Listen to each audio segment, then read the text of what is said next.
welcome to 19th century El Salvador history, narrated and written by William Lederer. In 1524, Pedro del Alvarado landed and conquered the Guatemalan Isthmus, officially claiming the land for Spain. This area underwent hundreds of years of Spanish control until 1821. The Act of Independence of Central America in 1821 successfully liberated the Guatemalan province from Spain. Immediately afterwards, the five nations of the Guatemalan Isthmus, El Salvador, Honduras, Nicaragua, Costa Rica, and Guatemala, avoided the prospect of joining Agustin de Iturbide Mexican Empire. Instead, the countries of the Guatemalan province joined the Central American Federation.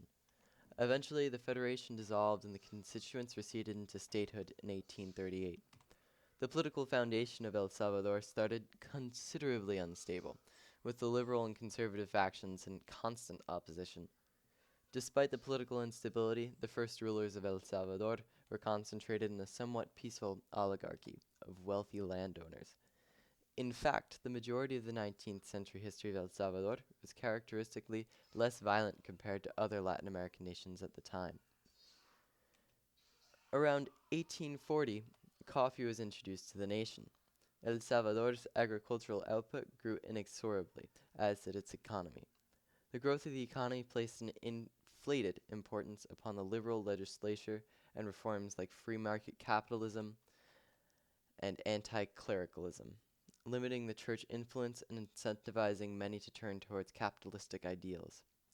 Also, being an untaxed commodity, coffee was indirectly responsible for 58.7% of the government's revenue in the late 1800s.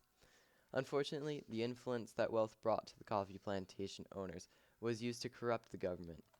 Money swayed the militaristic agenda of the central government and led to the creation of the Guardia Nacional. The Guardia Nacional was essentially private armies for plantation owners.